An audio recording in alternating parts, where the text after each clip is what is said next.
is the Fox 5 News Block.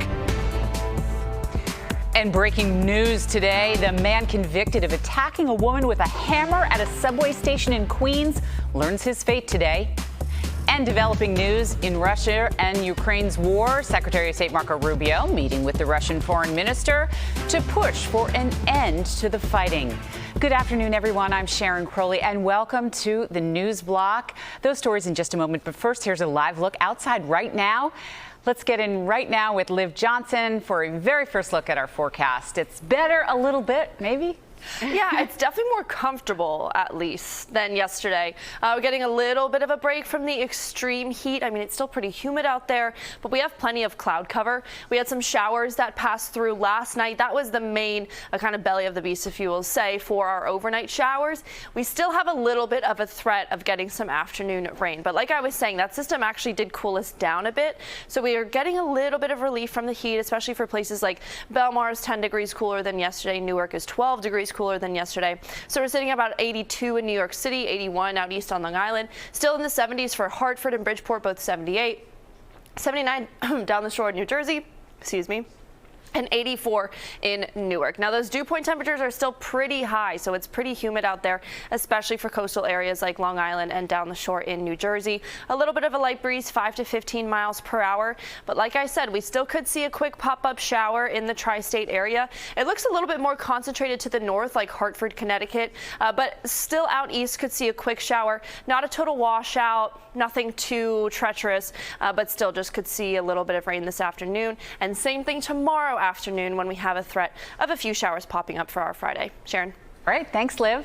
Well, we have some breaking news for you. The man convicted of a vicious hammer attack on a woman at a subway station in Queens learning his fate in court. A judge essentially sending the 60-year-old to jail for the rest of his life. Fox 5's Linda Schmidt outside the courthouse in Queens right now for us. Linda, his victim was in court today and even reacted to this news.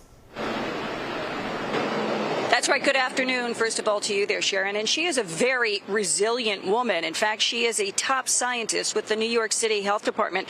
When this happened about 3.5 years ago, this is an attack that really shocked the city because it was random and it was brutal. Go ahead, take a look at this video here. The random attack happened at the Queens Plaza subway station in Long Island City back in 2022. Now, surveillance video shows the suspect who was convicted in this vicious attack, 61-year-old William Blount, approaching 57-year-old Nina Rothschild from behind as she was walking into the subway station. She is wearing a red coat. Blount kicked her down the stairs and then hit her in the head 13 times with a hammer before stealing her purse. Rothschild was on her way home from work at the time. As I said, she is a senior scientist with the New York City Health Department. Well, today in court, she read a victim impact statement just before the sentencing. This was a life-altering experience. I think about the night of February 24th, 2022, at least once per day. But I am incredibly grateful to everyone who played an indispensable role in my survival and recovery. What really floors me about this case is the randomness. What really floors me is the violence that was just serendipitous. And the attacker who was convicted in this case, William Blount, he had faced the possibility of a maximum sentence of 25 years to life. And that's exactly what he got. Sharon, back inside to you. All right. Thank you, Linda. Well, we do have some other developing news. U.S. Secretary of State Marco Rubio is currently in Kuala Lumpur, Malaysia, meeting with the Russian Foreign Minister, Sergei Lavrov. Now, they are exchanging ideas for peace talks with Ukraine. Both are attending the annual Association of Southeast Asian Nations Regional Forum. There were some ideas exchanged today, some viewpoints that they expressed to us that I'll take back to the president for his consideration, and hopefully it will lead to something. I don't want to overpromise. I mean, again, as I said, this is a conflict that's been going on now for over 3 years, and as has already been pointed out by one of the questions here, we've seen an acceleration of attacks. Well, Rubio adding that the president has been, quote, disappointed and frustrated with the fact that the Russians are not being more flexible in any attempt to bring an end to this war. A New Hampshire judge ruling to pause President Trump's birthright citizenship executive order. The judge says he will certify a class action lawsuit, including all children who will be affected by the president's executive order ending birthright citizenship, and issue a preliminary injunction blocking it. The order will include a 7-day stay to allow for an appeal. The U.S. Supreme Court limited injunctions in a ruling just last month that gave lower courts 30 days to act. Opponents quickly returned to court to try to block it. New York Governor Kathy Hochul urging Homeland Security to release emergency management funding for state and local governments. In a letter to Homeland Security Secretary Kristi Noem, Hochul says for the first time ever, the department is delaying critical funding to prevent terrorism and is jeopardizing efforts to stop those who threaten our way of life. The governor says the FEMA grants are needed to help states and local jurisdictions provide critical resources in the event of a natural disaster. We have reached out to the Department of Homeland Security's office, but haven't heard back yet. And 7 firefighters and 1 captain were injured after battling a third alarm fire this morning in Jersey City. Take a look. The fire broke out overnight in 2 vacant buildings on 4th Street. Officials say both buildings collapsed within a half an hour. Firefighters arriving on the scene, and the Jersey City fire chief says firefighters are being treated at the hospital for minor injuries, the cause still under investigation. Well, an elderly man is dead after a hit and run in Brooklyn. It happened on Tuesday morning at the intersection of East 14th Street and Avenue U in the Homecrest neighborhood. The 90-year-old was in the crosswalk when the blue moped hit him. Police say the rider initially stopped and checked on the man, but then got back on his moped and rode off. The victim was taken to the hospital where he later died. Investigators are now asking anyone with information to call police. And now to Texas, and breaking news there. Crews are scouring miles and miles along the Guadalupe River as more than 160 people are still believed to be missing in Kirk County following the devastating and deadly floods over the July 4th holiday. Fox's Rebecca Castor is tracking the very latest volunteer efforts from the ground. As crews work around the clock to find every missing flood victim, volunteers are pouring in from all over to support them. Our communities were struck with tragedy literally in the darkness, in the middle of the night. Hundreds of people gathered in Kerrville, Texas Wednesday night to pay their respects to the victims of last week's devastating floods. Many are still missing, and crews are scouring debris piles to bring closure to the community. There's more than 2,100 responders on the ground here from state, local, and federal agencies. As the death toll continues to rise, organizations like Mercy Chefs are bringing comfort to grieving families and first responders.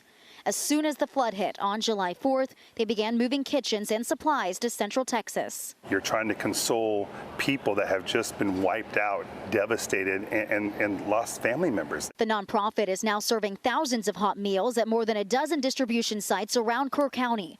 They're stationed near the Guadalupe River, where the search is taking a physical and mental toll on rescue crews. We're sending food out there as well as serving here on site. Kerr County Sheriff says more than 2,000 volunteers have offered to lend a hand here after the flood, and many say they plan to stay as long as they're needed. Whatever we can do to help someone, that's what we're here for. Love others for no reason. President Trump will be here Friday to see the devastation firsthand. He's promised to provide the state with whatever it needs to recover. In Kerr County, Texas, Rebecca Castor, Fox News. Rebecca, well, in L.A., 31 workers have been safely removed from an industrial tunnel after part of that structure collapsed. The workers were up to 6 miles from the tunnel's only entrance. Paramedics were evaluating 27 of the workers, and officials say none had major injuries. Luckily, officials are trying to investigate now what the cause of the cave-in was. All right, a hazy day. Let's take a live look outside. As you can see there, Liv, what are we looking for in the next few hours? More thunderstorms maybe tonight? It's possible we could see a couple more showers before the end of the day. We're kind of stuck in this pattern that's just unruly. I mean, a warm front, low pressure, cold front, low pressure. All of these things bring some instability to the atmosphere. So that's why we're facing this kind of on and off chance constantly of seeing some rain. For the rest of your afternoon, temperatures will be a little bit bit more mild, low 80s, mid 70s. But as I said, we could still see a quick shower or even a pop-up thunderstorm before we get into the evening. I think though by 7, 8 p.m. we're mostly in the clear. We even see those clouds break apart just a little bit. Remember, it's still going to be pretty humid. Tomorrow morning you'll wake up dry. Temperatures will already be in the mid to upper 70s by 7 a.m. But then it's very similar to today, where by mid to late afternoon, some of us, you can tell, won't even see any rain at all. But some of us will see a few showers or even, again, a pop-up thunderstorm in the area. But it's not widespread. It doesn't look too bad for our Friday or even Saturday when we repeat the same cycle. Dry for the first half and then a chance of some afternoon showers. That's just kind of the pattern that we're in, especially this time of year. 72 for our low tonight. Most of us in the 60s or 70s. Tomorrow, pretty similar temperature-wise, the low to mid 80s. And we stay there for a few days. We get some more showers chances Saturday and Sunday and again on Monday, and then we warm up again by the mid next week where it'll just be hot and humid. Sharon? Yeah, hot and humid. We're just in the middle of summer. Thanks, Liv. I appreciate it. Well, in soccer news now, New Jersey Governor Phil Murphy leading a big announcement today in Paterson. The New York Cosmos are making a comeback in a whole new way. A men's and women's USL team will begin to play next year under the iconic name. This is the name's third iteration. We all remember the glory days of Pelé and Giorgio, and in my case, a former U.S. ambassador in Berlin, Germany, Franz Beckenbauer, of course, ended his career here.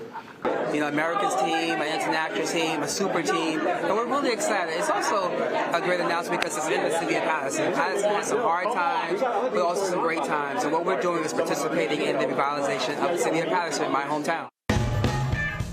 Well, the Cosmos first originated in the 1970s at Giants Stadium in East Rutherford, and New Jersey's new team will play their home games at Hinchcliffe Stadium in Paterson, New Jersey. And the Bronx Zoo is opening a brand new exhibit on Saturday. It's called The World of Darkness and features 25 nocturnal species. It highlights over 20 different habitats, including tropical forests, wetlands, and subterranean environments. Some of the featured species you can see there include sloths, pygmy, slow loris, broad-snouted caiman, vampire bats, and many other species. The zoo held a ribbon-cutting ceremony for the exhibit today, and the new World of Darkness exhibit opens to the public at the Bronx Zoo on Saturday, July 12th. That looks like fun, but I think I'll stick with the day creatures. All right, that's your news block for now. I'm Sharon Crowley. Thank you so much for joining us. Tune into the 5 o'clock news on Fox 5 right here, and to Fox Local for all the day's news as it develops. And we'll see you right back here at this time tomorrow. Have a good day.